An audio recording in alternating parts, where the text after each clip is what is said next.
Astaghfirullah. Bismillahirrahmanirrahim. Assalamualaikum warahmatullahi wabarakatuh.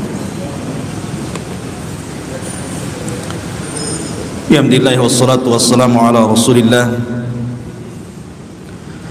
wa ala alihi wa sahbihi wa mawalah wa la hawla wa la quwata illa billahi wa ba'du. Hadirin dan hadirat yang dimuliakan Allah Subhanahu wa taala. Alhamdulillah, di malam hari ini kembali kita bisa duduk di Masjid Muhajirin. Salawat dan salam kita haturkan kepada Nabi besar Nabi Muhammad sallallahu alaihi wa ala alihi wasallam. Kita lanjutkan kajian kita, masih membahas tafsir singkat dari surah Al-Baqarah, dan kita masuk pada ayat ke-17. Allah Subhanahu wa taala berfirman, "Mathaluhum kamathalil ladzi istawqada nara falamma adha'at ma hawlahu dhahaba Allahu bi nurihim wa tarakahum fi dhulumatin la yubsirun summun bukmun umyun fahum la yarji'un." Permisalan mereka orang-orang munafik seperti permisalan orang yang minta dinyalakan api. Maka tatkala api itu menjadi terang dan menerangi sekitarnya, maka Allah Subhanahu wa taala hilangkan cahayanya dan Allah tinggalkan mereka dalam kegelapan sehingga mereka tidak bisa melihat. Mereka bisu tuli dan juga buta, dan mereka tidak akan bisa kembali. Ma'asyiral muslimin yang dimuliakan Allah Subhanahu wa taala, ayat ini masih menjelaskan tentang watak dan sifat orang munafik. Dan di sini Allah Subhanahu wa taala ingin menjelaskan soal permisalan orang-orang munafik. Dan permisalan dalam Al-Quran itu banyak, dan Allah Subhanahu wa ta'ala tidak pernah malu untuk membuat permisalan. Innallaha la yastahi an yadriba mathala. Allah tidak malu untuk membuat sebuah permisalan, dan dijadikan sebuah permisalan dalam Al-Quran itu untuk dijadikan ibrah dan pelajaran. Dan tidak ada yang tahu soal permisalan yang Allah buatkan misal dalam Al-Quran kecuali orang-orang yang punya ilmu. Makanya para ulama kalau membaca Al-Quran kemudian lewat di sebuah permisalan Allah, kalau mereka tidak paham mereka menangis.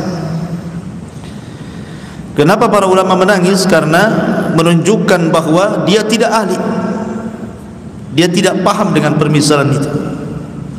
Padahal permisalan dibuat itu untuk dijadikan ibrah dan pelajaran. Lah di sini Allah Subhanahu wa taala membuat permisalan tentang orang-orang munafik. Permisalan dunia dan permisalan akhirat. Dan di sini Allah buat dua permisalan. Pertama permisalan nariyah, permisalan api. Yang kedua permisalan ma'iyah, permisalan air. Jadi Allah membuat permisalan orang munafik dengan api dan dengan air. Seperti apa permisalan dengan api dan dengan air itu? Di sini Allah mengatakan masaluhum kamathalil ladzi istawqada nara. Permisalan orang-orang munafik itu seperti permisalan orang yang meminta dihidupkan api. Seseorang meminta kepada orang lain untuk menghidupkan api. Maka setelah api itu nyala, tentu akan terang. Kalau api dihidupkan kan tentu akan keluar cahaya dari api itu. Falamma adha'at ma haulahu.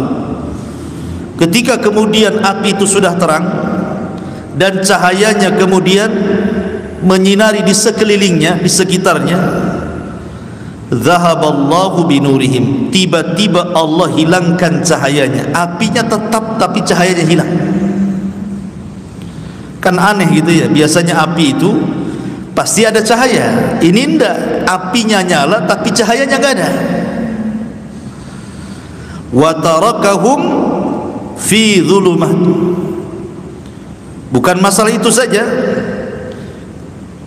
Setelah hilang cahayanya kemudian tinggal apinya saja, maka api itu justru menyakiti mereka. Karena ada api pasti ada asap. Sudah gelap kemudian keluar asap yang kemudian meliputi sekitarnya, kemudian di tengah malam. Makanya Allah mengatakan la yubsirun, menjadikan mereka tidak bisa melihat. Apa maksudnya di sini? Kenapa Allah Subhanahu wa taala mempermisalkan orang-orang munafik seperti orang yang meminta dihidupkan api? Maksud api di sini adalah dinul Islam, agama Islam. Jadi orang-orang munafik meminta bahwa dirinya supaya diakui keislamannya. Jadi orang-orang munafik itu masuk Islam supaya diakui keislamannya oleh manusia, bukan oleh Allah. Sehingga ketika kemudian Islamnya bermanfaat untuk dirinya, Islamnya kan untuk bermanfaat untuk dirinya, karena kalau orang sudah masuk Islam terjaga hartanya, terjaga darahnya, terjaga kehormatannya, terjaga keluarganya. Dia bisa menikahi wanita-wanita muslimah. Dia diperlakukan seperti perlakuan terhadap orang-orang muslim. Artinya orang-orang munafik itu mendapatkan manfaat di dunia. Seperti di sini permisalan api. Ketika kemudian apinya sudah nyala, dia pun sudah masuk Islam, begitu ya. Kemudian dengan api yang menyala itu manfaat di sekelilingnya, artinya dia pun mendapatkan manfaat dari Islam itu. Tetapi ketika dia sudah meninggal dunia, masuk ke alam kubur, kemudian nanti dibangkitkan di padang mahsyar, zahaballahu binurihim. Maka di kuburan mereka tidak akan mendapatkan cahaya Islam itu. Mereka gelap, enggak manfaat keislaman di dunia yang sama sekali. Zahaballahu binurihim, maka Allah hilangkan cahaya mereka. Wa tarakahum, dan Allah biarkan mereka dalam kuburan-kuburan mereka atau di padang mahsyar mereka, fi dhulumah, di atas kegelapan-kegelapan, la yubsirun, dan mereka tidak bisa melihat.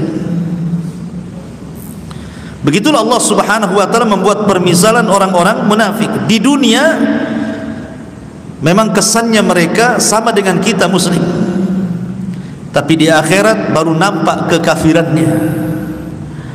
Karena sekali lagi orang munafik itu menampakkan Islam dan menyembunyikan kekafiran. Itu disebut munafik. Makanya Allah Subhanahu wa taala katakan summun, karena orang munafik itu mereka bisu, bukan tidak bicara, tidak bisa bicara, mereka tidak mau bicara dengan kebenaran. Bukmun, mereka tuli karena tidak mau mendengar kebenaran. Umyun, mereka buta karena tidak mau melihat kebenaran. Lah kalau lisannya tidak mau mengucapkan kebenaran, kemudian telinganya tidak mau mendengar kebenaran, kemudian matanya tidak mau melihat kebenaran, pasti la yarji'un, gak mungkin mereka kembali. Bagaimana cara kembali kepada hidayah sementara alat-alat hidayah mereka tutup? Ya. Kan alat-alat ilmu itu mata, alat ilmu, kemudian telinga, alat ilmu, penglihatan, kemudian lisan, alat ilmu. Lah kalau alat-alat ilmunya ditutup, mungkinkah orang ini akan kembali kepada hidayah? Mustahil, la yarji'un. Makanya Allah mengatakan fahum la yarji'un, mereka akan kembali. Orang munafik itu selamanya mereka akan munafik, tidak akan kembali ke dalam Islam yang hakiki. Ini permisalan yang pertama. Ini disebut permisalan nariyah namanya, permisalan dengan api. Kemudian yang kedua, permisalan dengan air. Allah mengatakan au qasayyibin minas sama fihi dhulumatun wa ra'dun wa barqun yaj'aluna asabi'ahum fi adhanihim minas sawa'iqi hadharul maut wallahu muhitum bil kafirin. Permisalan yang kedua yang disebut dengan permisalan ma'iyah, permisalan air, atau kasayyibim minas sama. Kondisi orang-orang munafik itu seperti hujan yang turun sangat deras dari langit. Fi dhulumat, maksudnya di tengah-tengah kegelapan malam. Jadi sudah malam gelap gulita, tiba-tiba hujan turun sangat deras-derasnya. Cukup sampai di situ? Tidak. Tiba-tiba aradun, ada kilat, wabarkun, ada petirnya lagi, sehingga yaj'aluna asabi'ahum, karena takut di malam hari hujan deras, ada guntur, ada petir, ada kilat, takut menyambar-nyambar telinga mereka, maka mereka tutup telinga-telinga mereka dengan asabi'ahum, dengan jari-jari mereka, fi adhanihim, pada telinga-telinga mereka, minas sawaiki hadaral maut, karena takut terkena kilatan guntur, karena mereka takut dengan kematian. Wallahu muhitum bil kafirin, dan Allah meliputi orang-orang kafir. Maksudnya begini, Allah subhanahu wa ta'ala hendak mempermisalkan kepada kita permisalan orang munafik ketika mendengarkan Al-Quran. Jadi permisalan yang kedua ini, permisalan orang-orang munafik ketika mendengarkan Al-Quran. Maka ketika mereka mendengarkan Al-Quran itu seperti permisalan ma'iyah ini. Jadi seolah-olah Al-Quran yang mereka dengar itu hujan yang sangat deras dicampur dengan guntur, petir dan kilat, sehingga mereka tidak mau mendengar Al-Quran itu dan menutup telinga-telinga mereka dengan tangan mereka. Jadi orang-orang munafik itu alergi dengan Al-Quran. Kalau dibacakan kepada mereka, mereka enggak mau dengar. Itulah sifat-sifat orang munafik. Karena mereka hanya ingin diakui saja keislamannya oleh kaum muslimin, tapi tidak benar-benar mencari keislaman. Makanya mereka, Allah mengatakan yaj'aluna asabi'ahum, ketika mereka mendengar Al-Quran, mereka jadikan jari-jari mereka menutup telinga-telinga mereka, minas sawaiki hadar, karena kuatnya pengaruh Al-Quran kepada orang-orang munafik ini. Seolah-olah mereka takut dengan kematian, saking takutnya dengan Quran. Seperti itulah orang-orang munafik. Ini permisalan di dunia orang munafik seperti itu. Mereka tidak mau mendengarkan Al-Quran, dan Al-Quran seperti petir bagi mereka. Yakadul barqu yakhtafu absarahum, hampir-hampir petir itu menyambar pandangan-pandangan mereka. Kemudian Allah permisalkan bagaimana orang-orang munafik di akhirat. Kullama adha'a lahum masyaw fihi, apabila ada cahaya maka mereka mulai berjalan. Wa idza adlama, tapi kalau cahayanya hilang, alaihim qamu, maka mereka berhenti. Walau sya'allahu la dhahaba bisam'ihim wa absarihim, kalau Allah mau, Allah akan hilangkan pendengaran dan penglihatan mereka. Innallaha ala kulli syai'in qadir, sesungguhnya Allah atas segala sesuatu maha mampu. Jadi ketika Allah subhanahu wa ta'ala mengumpulkan manusia di padang mahsyar, dan Allah katakan wasiqal ladzina kafaru ila jahannama zumar, orang-orang kafir tidak sempat melewati titian siratal mustaqim, langsung digiring ke jahannam, dimasukkan ke jahannam. Itu orang kafir. Sehingga ketika orang-orang kafir sudah digiring, wasiqal ladzina kafaru ila jahannam zumara, maka yang tersisa hanya dua kelompok, orang-orang yang beriman dan orang-orang munafik. Kenapa mereka tidak seperti orang-orang kafir langsung dimasukkan ke dalam jahannam? Kenapa mereka kemudian dikumpulkan dengan orang-orang yang beriman? Karena zahirnya mereka orang-orang beriman masalahnya. Makanya mereka dikelompokkan di situ, dan mereka diberikan kesempatan untuk menyeberang. Ketika mereka hendak menyeberang, Allah berikan macam-macam orang itu cahaya sesuai dengan amalannya di dunia. Ada cahayanya terang banget ya, ada cahayanya tidak terang, ada cahayanya redup, ada cahayanya kadang terang kadang redup. Dan ketika meniti titian siratal mustaqim, ada yang seperti kilat, tahu-tahu sudah sampai di ujung. Ada yang seperti orang yang memacu kuda balap, tahu-tahu sudah di ujung. Ada orang yang seperti lari kencang, tahu-tahu sudah di ujung. Ada orang yang kemudian berjalan santai, ada orang yang kemudian merangkak, terkadang hampir jatuh tapi kemudian sampai juga. Tapi ada juga yang Allah takdirkan harus terjun ke jahanam. Lah orang-orang munafik ini Allah Subhanahu wa taala berikan cahaya kecil. Terkadang cahaya itu menyala, terkadang cahaya itu padam. Ketika cahaya itu menyala, kullama adha'a lahum masyaufi. Jadi ketika mereka naik di titian siratal mustaqim itu, kalau cahayanya muncul, mulai mereka berjalan. Tetapi wa idza adlama alaihim qam. Ketika cahaya hilang, berhenti dia. Kata para ulama tafsir, seandainya orang-orang munafik itu mampu melewati sepertiga saja, jangan 2/3, sepertiga titian siratal mustaqim, tentu dia akan diseberangkan ke surga. Artinya bahwa berdirinya orang munafik di titian dengan berjalannya itu lebih banyak berdirinya, lebih banyak berhentinya dibandingkan jalannya gitu. Anda bisa bayangkan ya. Sebab kalau seandainya sepertiga saja titian dia bisa melewati, tentu diseberangkan ke surga. Tetapi ketika dia banyak berhenti dibandingkan jalan, maka mereka akan sampai ke neraka, bukan ke surga. Sehingga orang-orang munafik itu kan kebiasaan di dunia suka menipu. Orang-orang munafik itu kan ciri-ciri yang paling nampak adalah idza haddatsa kadzab, apabila bicara dusta. Dia suka menipu orang. Idza laqul ladzina amanu qalu amanna wa idza khalau ila syayatinin qalu inna ma'akum innama nahnu mustahzi'un. Kalau berjumpa dengan orang yang beriman, oh aku ni kawan kalian. Tapi kalau berjumpa dengan orang kafir, saya juga kawan kalian. Jadi orang munafik itu sama orang yang beriman berdusta, sama orang kafir pun berdusta. Dia tengah-tengah dia. Makanya orang munafik itu terkenal orangnya orator, alimul lisan, pandai diplomasi. Makanya Rasul mengatakan innama akhwafa ma akhafu alaikum munafikun alimul lisan. Yang paling aku takutkan terjangkit penyakit kepada umat ini munculnya para diplomasi dari kalangan munafikin, yang orang yang pandai bicara melobi sana sini maksudnya.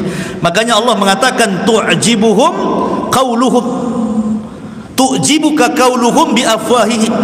Jadi kalau mereka ngomong itu memang luar biasa orang munafik. Karena Abdullah ibn Ubay bin Salul, tokoh munafik itu luar biasa kalau ngomong itu. Itulah cirinya orang munafik. Lah ketika di dunia dia bisa mengelabui orang yang beriman, rupanya ketika menyeberang titian siratal mustaqim, dia pun mau berusaha mengelabui orang-orang yang beriman. Allah sebutkan dalam surah Nur, ketika orang-orang yang beriman lewat dan tentu membawa cahaya, apa kata orang munafik? Naktabis min nurikum, katanya. Tunggu dulu, aku ingin berjalan bersama kamu dan mengikuti cahayamu. Ya, di dunia dia bisa mengelabui orang yang beriman, di akhirat mana bisa ya. Maka orang-orang yang beriman yang ketika berjalan di titian siratal mustaqim, kemudian orang munafik mengatakan naktabis min nurikum, tolonglah berhenti dulu, saya ingin ikut cahayamu. Maka orang mukmin mengatakan tidak, faltamis mi waraikum, cari di belakang kalian, katanya. Akhirnya orang munafik kembali, rupanya ada semacam jidar, semacam tembok yang zahirnya itu rahmat tapi belakangnya adalah azab. Ya, zahiruhu rahmah. Jadi zahirnya rahmat tetapi belakangnya adalah min kibalihi azab. Akhirnya ketika masuk ke tembok itu disangkanya dia akan selamat, malah masuk ke dalam jahanam gitu ya. Nauzubillah. Ya, orang munafik di dunia bisa melabui, tapi di akhirat siapa yang bisa dikelabui dia? Ini permisalan orang-orang munafik yang disebut dengan permisalan ma'iyah namanya, permisalan api.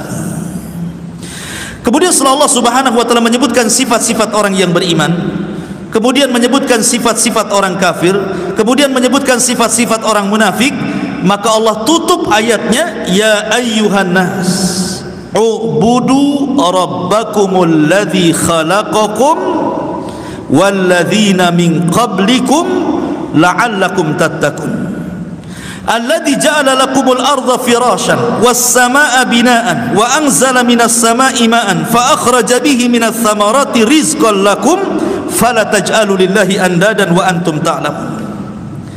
Wahai manusia, manusia ini mencakup mukmin, kafir, munafik. Wahai manusia, seolah-olah ingin mengatakan, hei orang yang beriman, hei orang kafir, hei orang munafik, begitu. U'budu rabbakum, sembah Rabb kalian, tauhidkan Rabb kalian. Alladzi khalaqakum, yang telah menciptakan kalian, walladzina min qablikum, dan menciptakan orang sebelum kalian, la'allakum tattaqun, agar kalian bertakwa. Kenapa kita harus menyembah Allah Subhanahu wa taala? Karena alladzi ja'ala lakumul arda firasha, karena Allah yang telah menjadikan bumi ini terhampar untuk kalian. Was samaa'a binaa, dan menjadikan langit itu bangunan sebagai atap kalian. Wa anzala minas samaa'i ma'an, dan Allah turunkan dari langit itu air. Fa akhraja bihi minas thamarat, maka Allah keluarkan dengan air itu berbagai macam thamarat, buah-buahan. Rizqan lakum, sebagai rizki bagi kalian. Fala taj'alu lillahi andadan wa antum ta'lamun, maka janganlah kalian menjadikan bagi Allah tandingan-tandingan jikalau kalian mengetahuinya. Ada sebuah kaidah yang harus diketahui seorang mukmin tentang nikmat Allah, kenapa kita harus menyembah Allah Subhanahu wa taala. Pertama al-ijad. Kemudian yang kedua al-i'dad.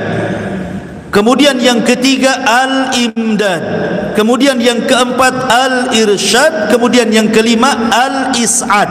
Ini kaidah kehidupan namanya. Ijad, i'dad, imdad, irsyad, is'ad. Antum yang belajar bahasa Arab paham artinya. Yang nggak bisa bahasa Arab ya sudah dengerin aja. Yang pertama ijad. Ijad itu artinya mengadakan, menciptakan. Yang menciptakan alam semesta ini adalah Allah. Allah yang menjadikan ada langit, ada bumi, dan ada apa yang ada di permukaan bumi, dari lautnya, dari gunungnya, dari macam-macamnya.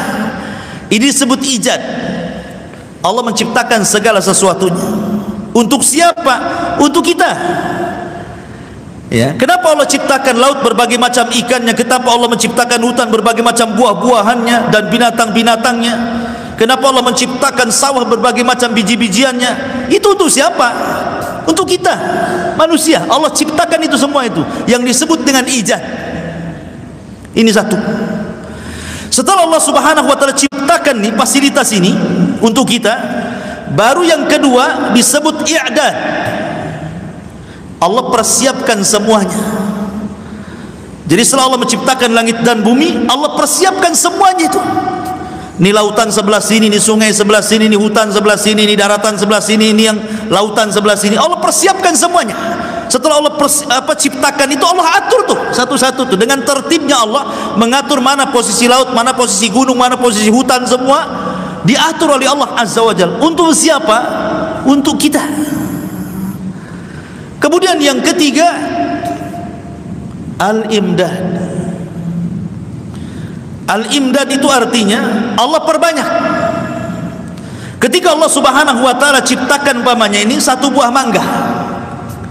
Satu buah mangga akhirnya berbuah sampai ratusan buah mangga tuh. Kemudian dari buah mangga yang ratusan itu kan ada biji dalamnya tuh. Akhirnya dari setiap satu biji itu tumbuh mangga yang pertama, mangga kedua, mangga ketiga. Dari satu mangga akhirnya jadi 100 mangga dari biji itu. Itu disebut imdad. Allah tidak membiarkan adanya kepunahan. Tetap satu pohon ini akan menghasilkan ribuan pohon. Nanti dari ribuan pohon jutaan pohon, dari jutaan pohon miliaran pohon, gitu loh maksudnya. Jadi Allah tidak akan membiarkan adanya kepunahan. Untuk siapa? Untuk kita. Bahkan ada satu buah itu sampai ribuan bijinya tuh. Itu kalau ribuan biji tumbuh ya, sebanyak itu tumbuh-tumbuhan itu disebut imdad. Kemudian setelah imdad, yang keempat irsyad. Allah ilhamkan kepada kita. Allah ilhamkan kepada manusia mana yang boleh dimakan, mana yang tidak boleh dimakan, mana ikan yang beracun, mana yang tidak, mana buah-buahan yang enak, mana yang tidak, mana yang boleh dimakan, mana yang tidak, mana daun-daunan yang bisa dimakan, mana tidak. Allah ilhamkan kepada kita berbentuk irsyad. Diarahkan begini, ini yang boleh, ini yang tidak, ini yang boleh, ini yang tidak. Kemudian yang terakhir is'ad. Baru Allah berikan kebahagiaan. Dengan makan ini akhirnya kenyang, dengan makan ini akhirnya sehat, dengan makan ini akhirnya sehat, sembuh, macam-macam kan. Coba bayangkan, ini semua nikmat dari Allah kan. Pertama Allah ciptakan, Allah persiapkan, Allah perbanyak, Allah arahkan, Allah berikan kebahagiaan. Itu yang Allah katakan, alladzi ja'ala lakumul arda firasya. Allah jadikan bumi terhampar, ijad. Kemudian was-samaa'a bina'an, imdad. Wa anzala minas samaa'i ma'an fa akhraja bihi minas thamarati rizqan lakum. Ada rizki, ada imdad dan ada irsyad, dan di sini juga ada is'ad. Lah dari 5 kaidah ini Allah hanya minta kepada kita, fala taj'alu lillahi andadan wa antum ta'lamun. Jangan jadikan Allah itu tandingan, karena yang memberikan nikmat itu Allah kepada kita. Kalau saya analogikan seperti ini, seandainya nih saya punya anak ini saya sekolahkan mulai dari TK, kemudian SD, kemudian SMP, kemudian SMA, kemudian kuliah, S1, S2 sampai doktor, sampai profesor, sampai punya perusahaan, sampai kaya dia. Saya yang arahkan dari bayi, dari brojol sampai jadi pengusaha. Sudah sukses, ini pengusaha ini, anak saya ini. Tiba-tiba kemudian dia mengirim uang bulanan sebagai balas budinya, bukan ke saya yang membesarkan, tetapi ke tetangga saya. Marah enggak antum itu kalau punya anak kayak gitu? Antum yang besarkan, antum yang nyekolahkan, gila sudah ada gaji dikirim ke tetangganya. Apa enggak murka kita ini? Seperti itulah Allah Subhanahu wa taala. Walillahi matsalul a'la. Loh, Allah yang kasih semuanya, tiba-tiba Tuhan lain pula yang antum sembah. Apa enggak murka Allah Subhanahu wa taala? Makhluk aja bisa murka tuh. Kalau seandainya semua yang kita berikan tiba-tiba balas budinya kepada orang lain, kita aja bisa murka. Walillahi matsalul a'la. Tentu permisalan Allah lebih tinggi lagi dibandingkan permisalan kita. Maka tentu Allah Subhanahu wa taala akan murka kalau kita mengambil sesembahan selain daripada Allah. Sementara Allah sudah jadikan bumi terhampar untuk kita, langit sebagai atap untuk kita, segala air, buah-buahan, binatangnya, macam-macamnya untuk kita. Tiba-tiba yang disembah pula berhala. Apa enggak murka Allah kan? Dari sini ikhwatu fiddin muliakan Allah azza wajalla. Maka di sini Allah ajarkan tauhid, bahwa menyembah Allah itu penting, karena dia yang telah menciptakan kita dan mengatur kita dan memberikan rizki kepada kita, dan segala sesuatu sudah ditakdirkan kepada kita. Maka tidak layak bagi kita untuk menyekutukan selain daripada Allah Subhanahu wa ta'ala.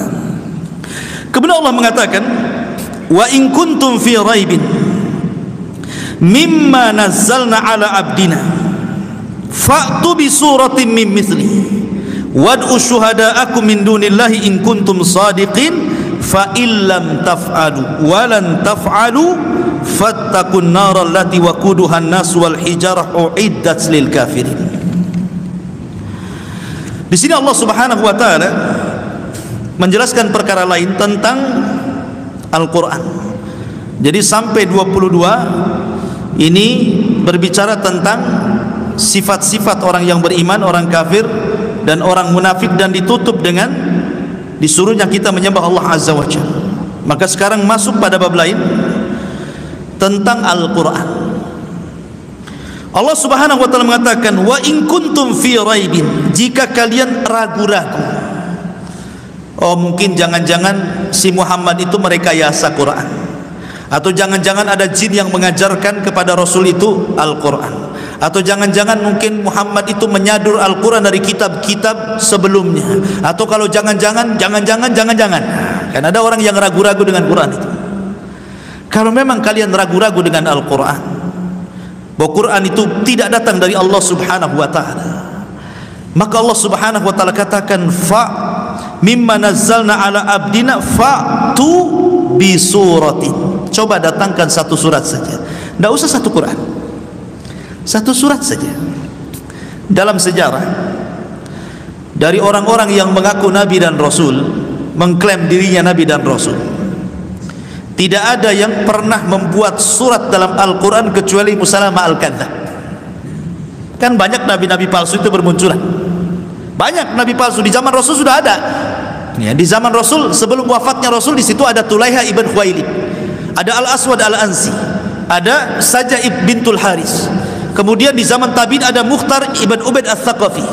Kemudian ada lagi di zaman belakangan-belakangan ini pendiri Ahmadiyah namanya Hadrat Mirza Ghulam Ahmad. Dan banyak lagi di Indonesia juga ada Ahmad Musaddiq. Itu apa, siapa yang ngaku nabi palsu? Saya tidak pernah mendengar dari mereka ada wahyu yang mereka rangkai kecuali Musailamah Al-Kadzdzab. Yang pernah merangkai surat-surat yang ingin menandingi Al-Quran itu cuma Musailamah Al-Kadzdzab. Sebab itulah maka tersemat kalimat kadzab di belakangnya, kalimat pendusta itu. Kenapa? Karena dia tidak sanggup menciptakan ayat seperti atau surat seperti yang diturunkan Jibril kepada Nabi SAW. Tapi nabi-nabi palsu kan tidak ada di belakangnya kadzab kan? Pemanya Al-Aswad Al-Ansi Al-Kadzdzab pemainkan itu, ataupun Tulaiha ibn Asad Al-Kadzdzab, atau siapa, Hadrat Mirza Ghulam Ahmad Al-Kadzdzab pemainkan. Tapi Musailamah itu ada buntutnya Al-Kadzdzab di situ. Ada buntut di belakang nama Musailamah itu Al-Kadzdzab, si pendusta. Kenapa? Karena dia pernah mencoba membuat beberapa surat semisal Al-Quran konon yang menurut dia, tetapi Al-Quran tidak bisa ditandingi. Ketika Amr bin As radhiyallahu an, waktu itu masih kafir Amr bin As itu. Karena Amr bin As itu walaupun pimpinan Quraisy, dia masuk Islam kan belakangan bersama Khalid bin Walid. Itu jauh-jauh setelah Nabi hijrah baru Khalid bin Walid itu masuk Islam bersama Amr bin As, karena dua-duanya sama-sama tokoh masalahnya. Ya, tokoh-tokoh itu susah ya, kalau untuk masuk Islam itu susah kalau sudah jadi tokoh itu. Ya. Jadi Amr bin As ini kan berkawan dengan Musailamah Al-Kadzdzab, satu geng tuh dengan Musailamah Al-Kadzdzab. Jadi Amr bin As ini suatu ketika bertandang ke Bani Hanifah, ke kabilahnya Musailamah Al-Kadzdzab di Yamamah sana. Berjumpalah Amr bin As ke rumah Musailamah Al-Kadzdzab, kemudian berbincang-bincang. Jadi Musailamah Al-Kadzdzab ngomong sama Amr bin As itu, ya Amr, kau kan tetangganya si Muhammad, kira-kira surat yang terakhir turun kepada dia itu surat apa coba? Karena orang Arab biasa menghafal syair, apalagi surat-surat pendek. Banyak orang-orang kafir yang hafal surat-surat pendek. Banyak orang Islam tak hafal pula surat-surat pendek. Ini orang-orang kafir nih banyak hafal surat-surat pendek karena terbiasa menghafal syair masalahnya. Karena Quran itu disangka syair sama orang-orang itu. Kata Amr bin As, ya, aku mendengar yang terakhir, maksudnya yang paling akhir yang ku dengar dari lisan si Muhammad itu, kata Amr bin As, adalah suratul Fil. Kemudian dibacakannya, alam taro kaifa fa'ala rabbuka bi ashabil fil alam yaj'al kaidahum fi tadlil wa arsala alaihim tayran ababil tarmihim bi hijaratin min sijil faja'alam kasfi ma'qul. Kata, ini yang terakhir aku dengar, kata Amr bin As. Kata Musailamah Al-Kadzdzab, oh, aku pun diturunkan kepadaku suratul Fil, surah yang sama, namanya suratul Fil juga. Kata Amr bin As, coba perdengarkan suratul Fil. Dia mengatakan, al-filu wa ma adraka mal filu lahu khurtumun tawilun wa adhanun dhailun ila akhir ayat. Ngaco lah itu. Gajah, tahukah kamu gajah? Gajah itu punya belalai panjang dan kuping yang besar. Ya memang benar, emang gimana kok mensifati gajah? Coba. Apa maknanya? Memang gajah seperti itu. Al-filu wa ma adraka mal fil gitu. Gajah, tahukah kamu gajah? Lahu khurtumun tawil, punya belalai panjang. Ya memang punya belalai panjang kan. Wa adhanun dhail, dan telinga yang besar melambai. Aku disebutkan dalam riwayat, dia mengatakan kalau si Muhammad itu turun padanya suratul Fil, maka turun semalam Jibril kepadaku suratul Difda, katanya. Ini aneh lagi, suratul Difda, ya Difda binta difda'aini nikki mata nikki fa inna a'laki fit tini wa asfaluki fil ma'i. Ya Difda' binta difda'aini, wahai kodok, putra dari ibu bapak kodok, katanya. Nikki mata nikki, silahkan mengodok, karena paling tinggi hidupmu di tanah dan paling rendah hidupmu di air. Ini Amr bin As ini kan masih kafir ya, masih kafir dia. Tetapi orang Arab itu menganggap dusta itu aib masalahnya. Ingat, orang jahiliyah itu, sejahil-jahiliyahnya orang jahil, tapi orang yang berdusta itu aib. Bagi mereka aib. Makanya orang Arab itu jarang berdusta walaupun jahiliyah. Bedanya kalau kita ini suka dusta padahal muslim, ya kan? Orang jahiliyah itu menganggap aib. Makanya Amr bin As langsung mengatakan, wallahi ya Musailamata fa inni ra'aituka kadziban. Demi Allah, wahai Musailamah, aku tidak melihat engkau ini kecuali seorang pendusta, katanya. Padahal sama-sama kawan itu, sama-sama musyrik. Tapi Amr bin As mengatakan, wallahi inni ra'aituka lakadziban, engkau ini pendusta. Aku benar ini enggak, itu karya-karya kamu aja itu, katanya. Kau yang rangkai-rangkai, katanya. Itu Amr bin As mengatakan seperti itu. Artinya dari sini bahwa sekelas Musailamah al-Kadzdzab, seorang ahli syair saja, tidak bisa merangkai Al-Quran, apalagi orang yang tidak pandai merangkai syair, apalagi orang yang tidak tahu bahasa. Makanya sering saya katakan di permulaan ketika kita membahas surah Al-Baqarah, kenapa Allah Subhanahu wa taala memulakan surah Al-Baqarah itu dengan alif lam mim? Kenapa? Kenapa surah Al-Baqarah dimulai dengan kalimat alif lam mim? Seolah-olah Allah ingin mengatakan Quran ini terangkai dari alif, ba, ta, sa, jim, lam, kha, ha sampai ya, gitu ya. Sebagaimana Quran terangkai dari huruf lam, alif, mim dan begitu seterusnya dari huruf hijaiyah, kau rangkai juga Al-Quran dari huruf-huruf itu kalau kau sanggup. Ini huruf-hurufnya sudah ada, huruf hijaiyah itu alif sampai ya.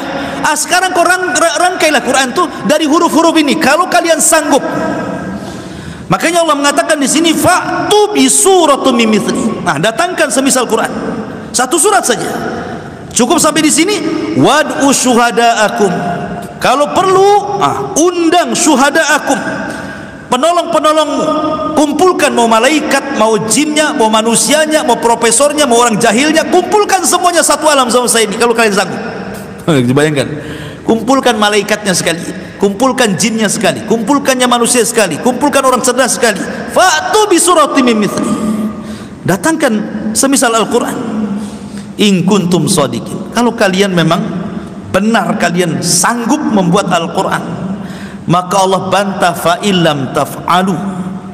Jika kalian tidak sanggup melakukan, walan taf'alu, dan tidak akan mampu melakukannya, fattaqun nar, maka takutlah kepada neraka. Allati waquduhan nas, yang bahan bakarnya manusia, wal hijarah, dan bebatuan, uiddat lil kafirin, dan itu sudah disiapkan bagi orang-orang kafir.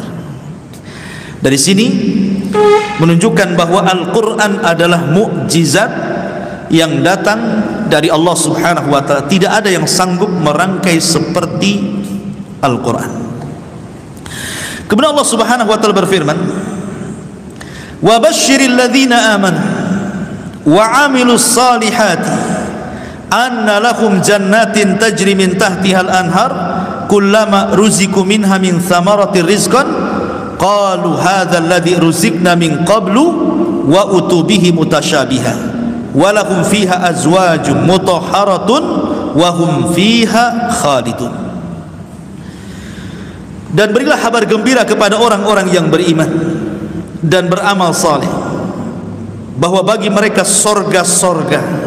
Sorga itu bukan satu, karena Allah menggunakan jamak di sini, sorga, sorga, ya, karena sorga itu memiliki tingkatan-tingkatan. Syekhul Islam Ibnu Taimiyah rahimahullahu taala ketika memberikan catatan kepada hadis Nabi sallallahu alaihi wasallam bahwa para penghafal Quran, orang-orang yang punya perhatian Al-Quran di dunia, maka akan dipanggil di sorga di hadapan Allah Azza wa Jalla.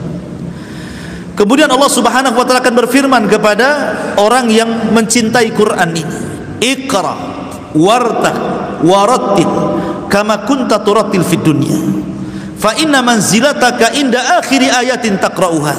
Baca, naiklah, karena di sorga itu nanti manusia diberikan raf-raf. Raf-raf itu sayap di belakang sini sehingga bisa terbang, ya. Jadi di sorga itu bukan kayak di bumi. Kalau di bumi itu kan kita merayap di bumi, binatang-binatang yang disebut dengan binatang melata yang merayap di bumi. Di sorga nggak ada binatang melata itu. Di sorga itu tidak ada binatang yang merayap kayak kita di bumi, itu tidak ada. Bahkan manusianya juga tidak merayap di bumi. Di sorga itu semua terbang. Dan itu digambarkan dalam Al-Quran ketika Allah Subhanahu wa ta'ala menceritakan tentang makanan ahlu sorga. Allah mengatakan tayran mimma yashtahun, tayran mimma yashtahun. Jadi makanan di sorga itu, binatang di sorga itu diistilahkan tayr. Tayr itu artinya burung, terbang. Tayr itu artinya terbang. Burung kan terbang, maka disebut tayr. Kalau pesawat disebut tairah namanya. Pesawat terbang disebut ra'aitu ta'irata yatir. Aku melihat pesawat terbang gitu. Burung itu ta'irah, tayr, ya. Jadi artinya binatang sorga itu kata para ulama tidak ada yang merayap kayak di bumi melata, tidak, semua disebut tayr, ya. Walahmi tayrin mimma yashtahun, dan daging binatang yang terbang yang kalian sukai, itu maksudnya. Artinya dari sini ketika kalimat tayrin adalah nakirah, berarti semua binatang di sorga itu terbang. Kambing terbang, unta terbang, kuda terbang, semua terbang. Antum aja terbang, ya. Di dunia pengen terbang, cita-citanya jadi Superman kan itu. Nanti jadi Superman semua di sana. Karena punya sayap. Semua dikasih rop-rop. Karena bangunan sorga itu tergantung-gantung, ya. Jadi Allah Subhanahu wa ta'ala katakan kepada para penghafal Quran itu, Iqra, baca. Wartak, naik. Sambil baca Quran itu dinaikkan sayapnya, sambil naik melewati satu tingkatan sorga, dua tingkatan sorga, tiga tingkatan, terus sampai beberapa tingkatan ke atas. Warattil, dan tartilkan bacaanmu sebagaimana kau tartilkan bacaan Quranmu di dunia. Fa inna manzilataka, di sini syahidnya, fa inna manzilataka inda akhiri ayatin taqra'uha, karena tingkatanmu di sorga kata Allah disesuaikan dengan banyak tidaknya engkau membaca Quran di dunia. Makin sering baca Quran di dunia, maka makin tinggi tingkatannya di sorga. Dan orang yang paling sering membaca Quran pasti penghafal Quran. Tidak percaya? Coba orang menghafal Quran itu, kadang satu ayat diulang-ulang pengen hafal. Nah, berapa kali itu? Ada satu ayat itu sampai 100 kali dia baca supaya bisa hafal kan? Nah, kalau antum baca Quran saja paling terus satu ayat, tapi penghafal Quran beda dia. Kalau dia menghafal Quran itu satu ayat saja ratusan kali biar hafal, kan dia paling banyak membaca Qurannya nih. Kalau tidak menghafal Quran sedikit bacaannya. Kalau penghafal Quran pasti banyak. Waktu menghafal aja dia beribu-ribu dia ayat dia baca supaya hafal. Satu ayat saja diulang-ulang berkali-kali, ya. Jadi kata Syekhul Islam Ibnu Taimiyah rahimahullahu taala, ketika Allah mengatakan fa inna manzilataka inda akhiri ayatin taqra'uha, kedudukanmu di sorga itu disesuaikan dengan ayat yang kau baca akhir di dunia itu. Kata Imam Ibnu Taimiyah, ajtahidu, aku beristihad, kata dia, bahwa inna darajatin fil jannah, sesungguhnya tingkatan-tingkatan sorga itu ka'adadi ayatin, ka'adadi jumlati ayati minal Quran, sejumlah ayat dalam Al-Quran. Berapa ayat dalam Al-Quran? 6.400-an lebih, kurang lebih lah 6.400-an. Kalau nggak yakin ya hitung sendiri di rumah. Tuh 2, 3 ya, 6.400-an lebih kurang lebih. Itu jumlah ayat se-Al-Quran. Artinya kalau seandainya jumlah ayat itu 6.400 kurang lebih, maka segitu jugalah jumlah tingkatan sorga itu. Dan satu tingkatan sorga ke tingkatan sorga kedua itu jaraknya seperti langit dan bumi. Jarak antara sorga, tingkatan sorga ke tingkatan sorga berikutnya itu seperti jarak langit dan bumi. Sementara tingkatan di sorga itu jumlahnya 6.400 kurang lebih sesuai dengan jumlah ayat dalam Al-Quran. Berarti tingkatan sorga itu banyak. Makanya Allah mengatakan di sini annalahum jannatin, sorga-sorga, karena sorga itu banyak dan ada tingkatannya. Kemudian Allah mengatakan tajri min tahtihal anhar, di mana di bawah sorga itu mengalir sungai-sungai. Sungai di sorga jangan sama dengan sungai di dunia. Sungai di dunia itu harus ada tembok kiri kanan, kalau enggak akan mengalir kemana-mana airnya, maka harus dibendung, ya kan?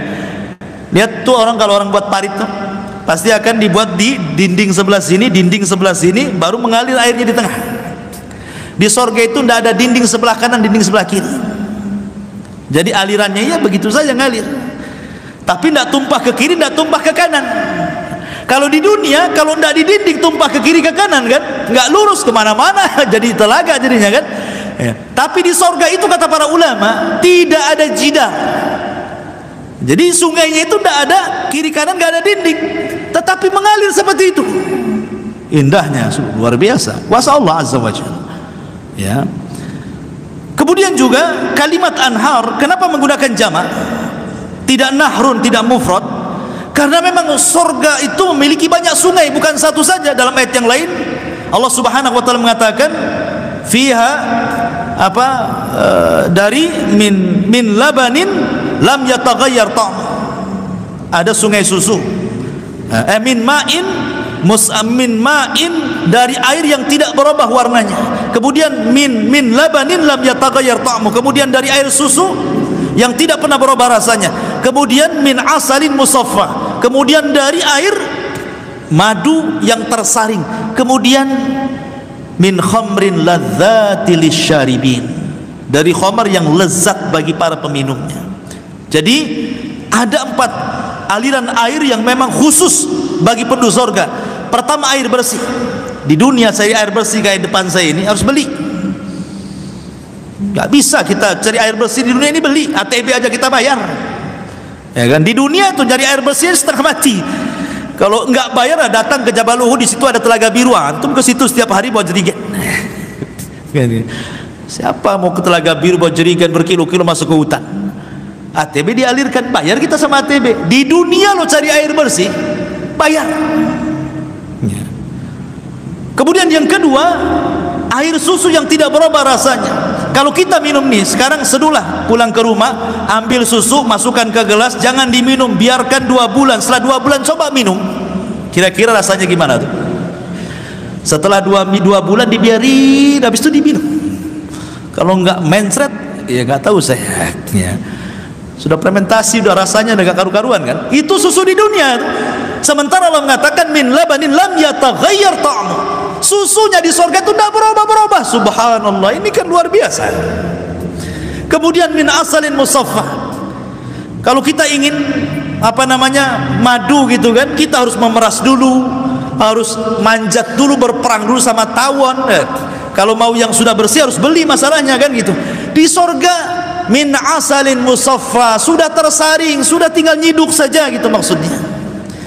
Yang lebih hebatnya min khamrin ladzati lisyaribin, dari khamar yang ladzat. Maksudnya ladzat tuh kalau khamar di dunia ya, kemudian kita minum, paling rendah sakit kepala dia kalau baru minum, ya kan? Paling tinggi ya tidur disolokkan lah itu ya. Apa dia ngomong ngeracok kemana-mana.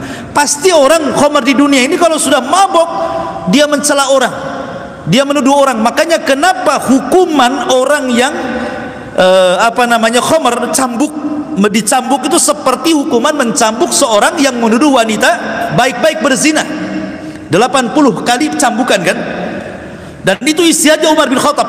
Karena orang mabuk ini terkadang diam fitnah-fitnah orang, ngomongnya nggak jelas, makanya hukumannya disamakan sama Umar bin Khattab, 80 kali cambukan. Di zaman Rasul 40, ditambah di zaman Umar 80 ya. Kenapa demikian? Karena orang mabuk itu ngomongnya nggak jelas. Paling rendah ya sakit kepala lah kan. Di sorga itu tak ada sakit kepala. Ladzati lisyaribin, kalau diminum tuh lezatnya luar biasa. Itulah khamar. Makanya kenapa Rasulullah SAW mengancam man syaribal khamra fid dunya lam yashrabhu fil akhirah. Siapa yang mabok di dunia jangan bisa mabok kok di akhirat. Gak akan mabok kok di akhirat, kata Rasul ya. Tetapi kata para ulama, apakah hadis ini dipahami zahirnya? Jadi orang yang pernah minum di dunia minuman keras, dia tidak akan minum minuman keras di akhirat, ataukah dia tetap minum? Ulama menjadi dua pendapat. Ada yang mengatakan, dilihat dohir hadis ini, bahwa orang yang pernah minum khamar di dunia, kemudian dia tidak tobat dan mati di atas itu, walaupun dia masuk surga, dia nggak akan dikasih minuman sungai berupa khamar, karena sudah pernah diminum di dunia. Itu satu pendapat.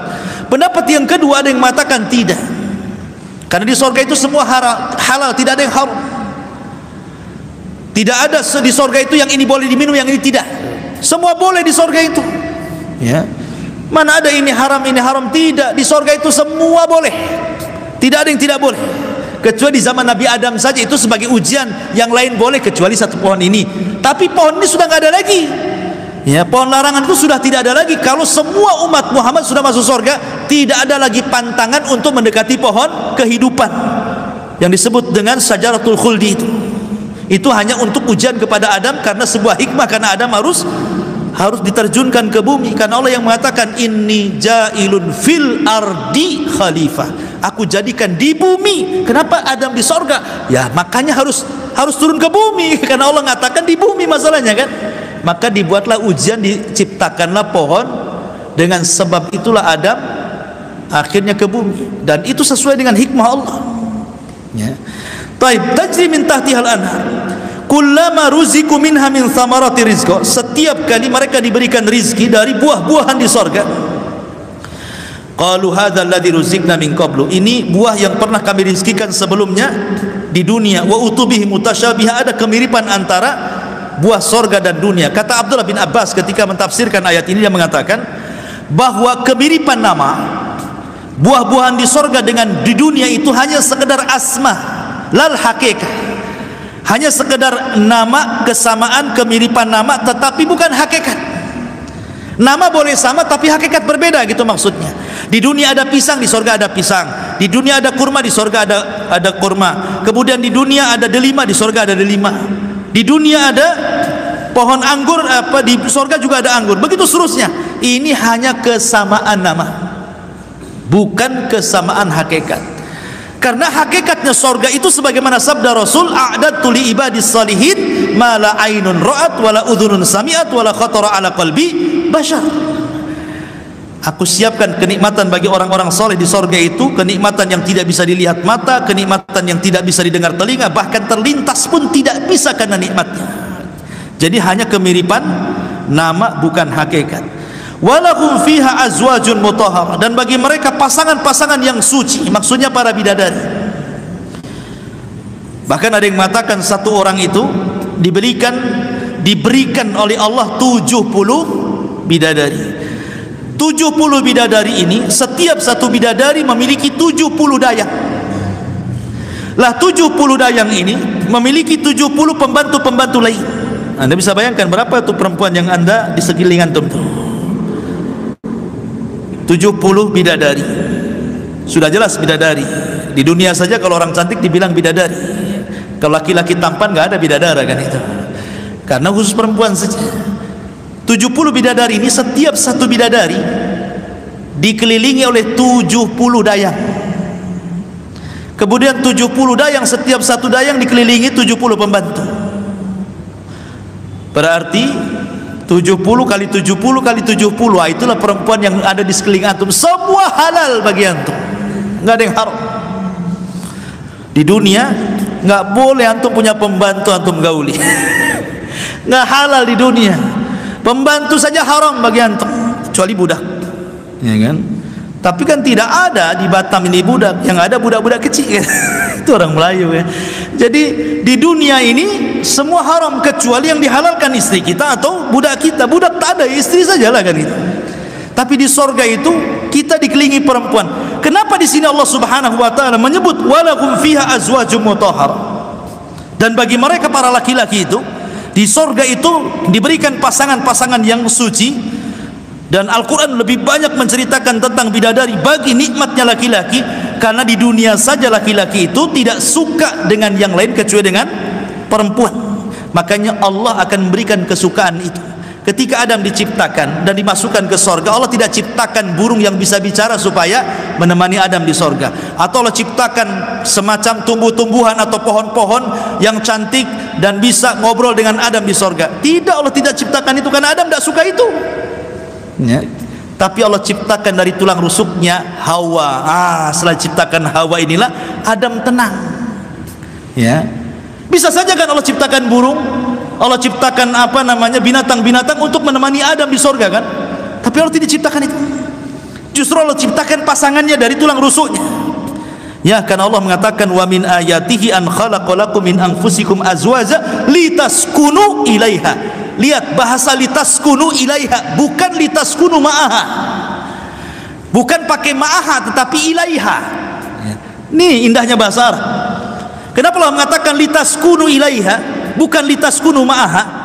Kalau litaskunu ma'aha hanya sekedar satu rumah tapi tidak ada kebahagiaan. Kita nikah itu bukan untuk satu rumah dengan pasangan. Kalau hanya satu rumah saja buat apa ya?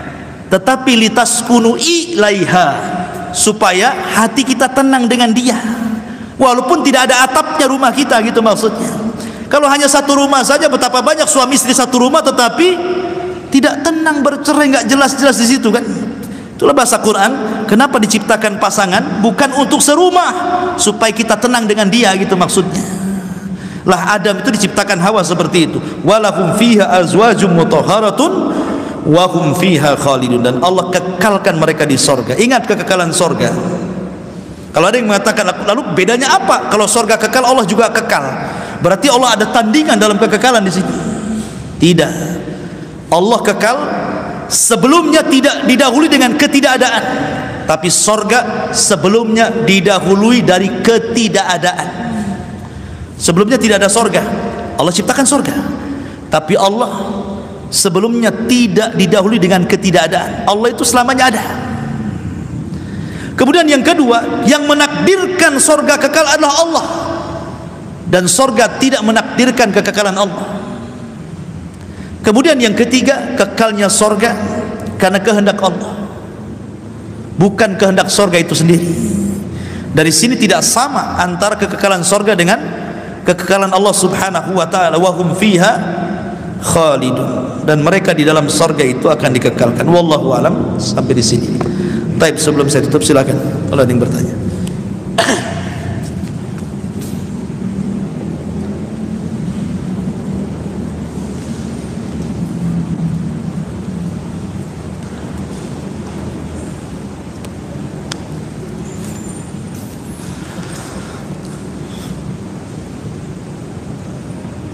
Baik, kalau pas, alhamdulillah. Kita tutup dengan doa kafaratul majlis. Subhanakallahumma bihamdika, asyhadu an la ilaha illa anta, astaghfiruka wa atubu ilaik. Allahu a'lam. Assalamualaikum.